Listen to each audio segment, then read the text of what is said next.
Let's talk about the real reason why women lose muscle after menopause and exactly what to do to get it back. There's a 3-year window in a woman's life where she can lose more muscle in that period of time than the previous 20 years combined. As they cross from pre to postmenopausal and notice that their muscles are falling apart. And a lot of women are going on low carb. They're eating cleaner. They're even exercising and nothing's happening. So let's talk about what's really happening behind the scenes. You know, we have this idea that if we eat more protein, we're going to build more muscle. So that's the dietary protein.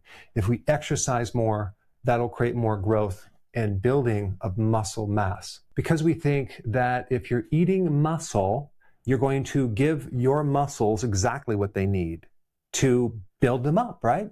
But within the muscle, there's really only one thing in that muscle that tells the muscle to grow. It's an amino acid called leucine. And right there you might think, well, I'll just take a leucine supplement through the day and I'll keep growing my muscles or preserve my muscles. The problem is it's just the message. It doesn't do the actual building.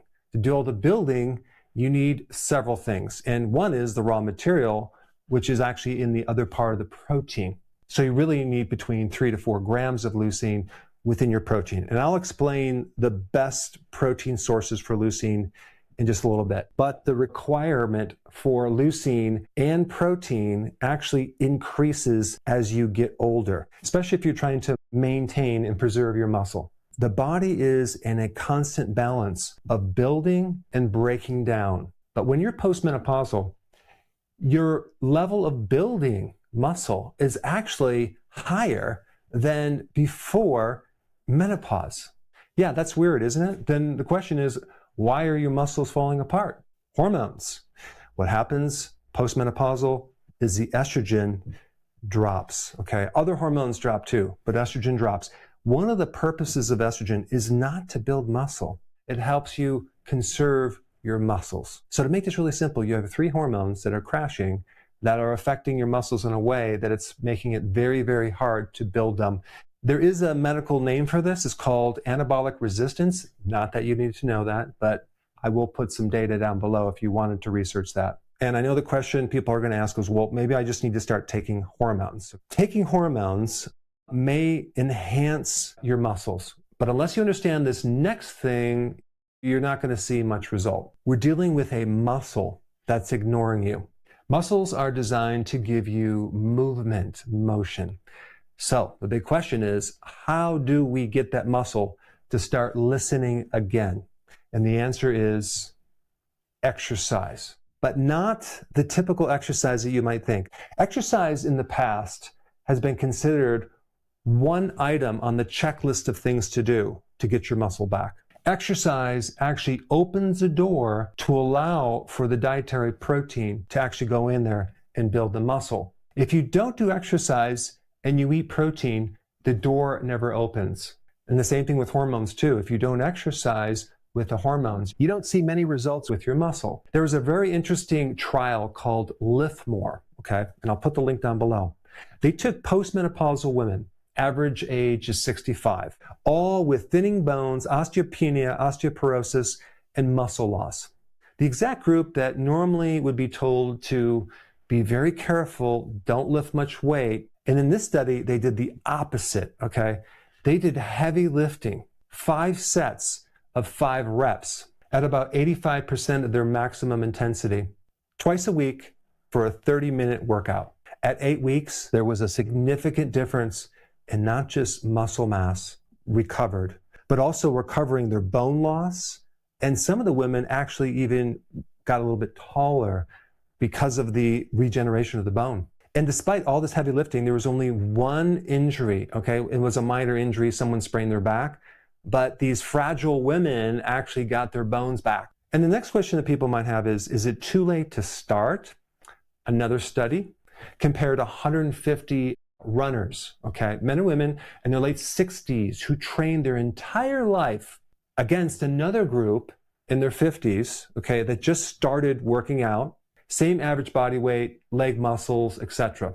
The group in their 50s that just started working out caught up with this other group that were athletes that worked out their whole life. So I believe it's never too late to get started. But there is a limitation of matter if you let it go too far, because when we're talking about muscle loss with aging, we're not just talking about a little bit of atrophy. You're talking about something called sarcopenia. What is that? That is a muscle loss related to age, but you're not just losing muscles, you're losing your nervous system function, your connective tissue. And there is a point of no return where the scar tissue gets in there, you get inflammation, and then there's just no raw material to work with. So it's really important to know that so you can start as soon as possible after menopause. And the reason for that is inactivity creates very fast atrophy with your muscles. In another experiment, they took people who had 8,500 steps per day, and they brought them down to 1,900 steps. And within just 2 weeks, there was significant, measurable muscle loss and weakness. I mean, just even people that are bedridden for 10 days can cost them about 2 pounds of leg muscle just from 2 weeks. So in summary, the exercise can help reverse the resistance at the receptor level, to allow for the protein to work, to also allow for hormones to work. If you were going to do hormone replacement, I would highly recommend you find a good doctor to work with and a compound pharmacy to do bioidentical hormones, and make sure that you're taking not just estrogen, but the right amount of progesterone and testosterone. And some of the data that I looked at showed that the creams work better than the injections for gaining muscle. So exercise allows the muscle to hear the message, grow. If your environment is off, everything else struggles. It's like a fish tank. Pollute the water and the fish get sick. You could feed them the best food, you can treat every single symptom, but if the water stays toxic, nothing recovers. The body runs on 10 signals like insulin, cortisol, inflammation, sleep quality, gut function. Every one of them affects how you feel. But there is always one signal that is more broken than the rest. And until you fix that one, everything else stays stuck. I built a free 2-minute quiz that finds it for you. It tells you which one of the main signals is holding your body back right now. Click the link in the description, take the quiz, and stop guessing. Now let's talk about protein, okay? When you're younger, you need between 20 to 25 grams of protein per meal, okay? When you get older, you need 35 to 45 grams of protein per meal to keep this muscle system intact. I'm talking about high quality animal protein. So let's go through each protein source to explain what will give you the most leucine, because the target is between 3 to 4 grams for an average woman that's 150 pounds. So number one, whey protein, okay? Now I wouldn't have this as a meal, but maybe as a shake with the meal. 1 ounce will give you 3 grams of leucine. It also gives you branch amino acids, which are other amino acids. And then we have chicken leg, okay, compared to a breast, gives 2.2 grams of leucine. Chicken breast actually will give you less leucine. Beef, 3 ounces, 2.2 grams. Tuna, 3 ounces, 2.2 grams. Salmon, 3 ounces, 1.8 grams. Cottage cheese, 1 cup, 2.5 grams. Now, I know right now you're probably taking notes and trying to figure this out. You don't have to worry about that. I have a nice little download below that has all the details of this, of exactly what I would recommend you doing if you wanted to do this. I'll talk about the protein. I'll talk about the study related to the exercise as well. So that way you don't have to take any notes. It'll be detailed out for you in the download. So a lot of people ask me, what supplements do I recommend? Now, of course, I'm not biased of my own high-quality supplement line, but if you go to Amazon and type Dr. Berg supplements, you'll find more information. So now I need to get into something really important, because I did a video on OMAD, eating 1 meal a day, and that's really good for most people. But if you're going through menopause, OMAD might be good a few times a week, 2 to 3 times a week, maybe twice a week, but not every day. Why? Because you won't be able to get enough of this message to build if you're just eating 1 meal a day. So let's say, for example, you're postmenopausal and you really don't have a lot of issues, you just want to maintain things, then I would recommend doing 2 meals a day. If you have a really big problem with atrophy, you might need to do 3 meals a day.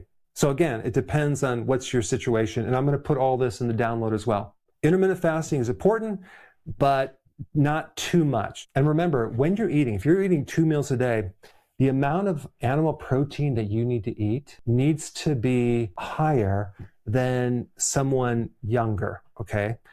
And so how much would that be? Would that be like 8 ounces? Or would it be like 6 ounces? Well, definitely start at 8 ounces, but probably going up to 10 ounces of high quality protein per meal. And again, it really depends on your size and how much you weigh. And I will give you a little more detail in the download, but for an average woman, they need between 35 to 45 grams of protein per meal. Well, how much is that in ounces? Well, it depends on what you're eating, but typically it's 8 to 10 ounces. This is why if someone is a vegan or a vegetarian and they're trying to salvage their muscles, postmenopausal, with plant-based protein, they're going to run into a lot of problems because there's not a high concentration of leucine in plant-based protein powders.